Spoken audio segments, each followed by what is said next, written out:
waaw loolu bokk na ci débat yi nga xam ne si amoon na fa ci yëf yi évolué jóge ci conseil constitutionnel jëm ci cour constitutionnel parce que bokk na ci yi ñu seetlu conseil constitutionnel léeg-léeg bari na ci yenn question yoo xam ni soo ko saisiré mu wax la incompétence am ci loolu parce que effectivement mënta def lu ñu ko def loowul donc ou bien ñenn ñi ni nañu élargir champ de compétence wu conseil constitutionnel ou bien véritablement nañ ko jël sax mu muté dem vers une cour constitutionnelle seulement li problème bi am na ñoo xam sax dañu non nañ yokk chambre ya fa nekk tout simplement nga xam ne saisine bi dana am yeneen domaine yoo xam ne si dana am yeneen compétence ak domaine yoo xam ne si conseil bi dana ci mën di dox te ñu bàyyi ko ni mu mel am ñu ni non nañ ko yóbbu ci cour constitutionnelle bon man problème bi ma am ak cour constitutionnelle tout simplement mooy xam nga une cour moom il faut ñu plaider fa mooy boo leen saisiré faaw nga yóbbu say avocat ñu dem toog plaider kii lay nangam ensuite bu fekkente ni est-ce que dafay doon double juridiction wala boog dafay doon juridiction unique boo xam ne rek soo ñëwee comme ni mu demee nii da nga ko saisir une question le conseil rendre son avis boo xam ne day jël rek considérant nangam considérant daal ne décide nangam est-ce que day doon benn boo xam ne rek bu xisee décider ci benn mbir noonu kenn dootu ci àddu bu boobaa xam nga dana poser problème mu droit ndax lu mu ci mën a doon bu waxee fekk ne chambre la buy atte buñ la fa condamné wala ñu jox la fa dëgg am nga sañ-sañu def appel. alors loolu moo tax ñenn ñu ci am bari am réserve ci loolu man ci laa bokk am ci réserve ni mën nañ ko bàyyi mu doon conseil constitutionnel ba noppi élargir fi mu nekk nii ay compétence am yeneen compétence yi nga xam si amu ko woon ñu jox ko ubbi ay chambre foofu noonu yoo xam ni mën nañuy def saisine foofu su ko defee ni mu daan procédé rek mu ko ne procédé ba nga xamante ni bépp question boo xam ne xëy na yenn juridiction yi compétente ñu ci moom dana ci mën a compétente la. moo comprendre par exemple ciblé ku mel ni Macky Sall mënatul dellusiwaat ci réew mi alors maanaam man bokk na ci sax man xalaat yoo xam ne wax naa ko fa ni leen man je suis contre la limitation des mandats man dama ko d'accord loolu c'est antidémocratique parce que askan bi kenn mënu koo wuutu ci di ko tànnal. askan bi xam nga mënoo koo tànnal mënoo ko orienté ci li muy tànn aussi bu fekkente ni démocratie dëgg la ñuy wax liberté dëgg la ñuy wax askan bi war na am sañ-sañ boobu su fekkente ni askan bi gis nañ ni par exemple un tel président tel par exemple naa cité Diomaye mi fi nekk nii le président Diomaye askan bi gis nañ ni ñun li ñu ko soxla doy nañu mais lan moo tax ñu ne ñu mënul leen koo falaat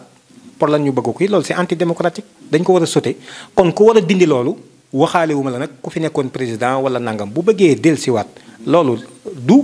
benn ñi ma la doon wax rek benn ay oligarque la ñuy bàyyi ñu tëju ci seen salle di ko décider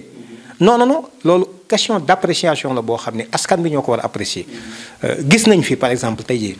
dama lay citer ñaari réew Allemagne du nee nañ démocratie la c'est une grande démocratie non am de ah chancelière bi fi jóge nii ñaata at la fa fatu ñaata mandat la fam lu mu doon am na plus de 4 mandats mais ça ne pose pas de problème loolu boo demee par exemple Chine gii la Chine moom yamul sax nekkul sax ci ñun dynamique bi ñu nekk ni ñoom dafa am lu ñuy wax ni le parti communiste boo xam ni pour nga bokk ci sax moom dafa am fu ñu lay jaar da ngay doon koo xam ne si ku tekki dara nga ci fànn ba nga nekk nga xarañ ca def ci say preuve loolu ñooñu la ñu chargé ci ñoom ñooy tànn kan mooy jiite réew mi nga xam ne ñun ci dynamique bi ñu nekk ñoom nekkuñu ci te pourtant seen réew ñoo ngi dund ñoo ngi dem tey gis nañ ni tey bokk na ci réew yi gën a siggi yëpp doole n'est-ce pas par exemple avant la Libye avant ñu koy indil bordel bee fa nekk ne complot libyen yi ànd kook ay libyens yu ñorul ba yàq seen réew ma noonu Kadhafi voté wul woon deful dara moo fa nekkoon doon le but suprême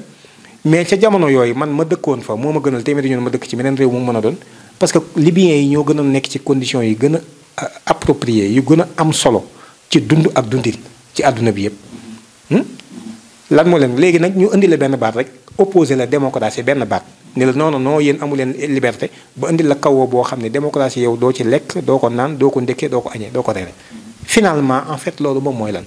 donc ba tax na man daal ñoom li ñuy woote démocratie moom mooy sañ-sañub li ëpp sañ-sañub askan wi ba ci sax li ëpp ci ñoom sañ-sañu askan wi le peuple dans son ensemble ba ci li ëpp ci ñoom mooy majorité bi kon bu fekkente ne loolu la en réalité nañu bàyyi nit ñi di déterminer seen bopp su fekkente ne gis na ñun président Abdoulaye Wade moo nu arrangé ñu bàyyi ko fi mu doon président boobu ba muy boo neex bu ñu neexee sax ñu fal ko à vie c'est-à-dire loolu sénégalais yi war nañu am sañ-sañ bi mais ci kaw nag dañ koy encadrer maanaam ñu doon un peuple informé un peuple mûr mais surtout informé parce que désinformation moo bari ba nit ñi léeg-léeg mën nañ leen di manœuvrer manipuler leen ba jëloo leen une mauvaise décision waaye bu dee askan wu mûr moom loolu ça ne pose pas de problème ci bu leen neexee ñu tànn un président à vie c'est vrai que am na ay limites mais bu fekkee loolu la askan wi bëgg loolu man gisuma ci problème kon nag je suis contre que ñu war a jël ay dispositions yoo xam ni dañuy empêcher benn Sénégalais mu doonaat président loolu moom je ne suis pas d'accord.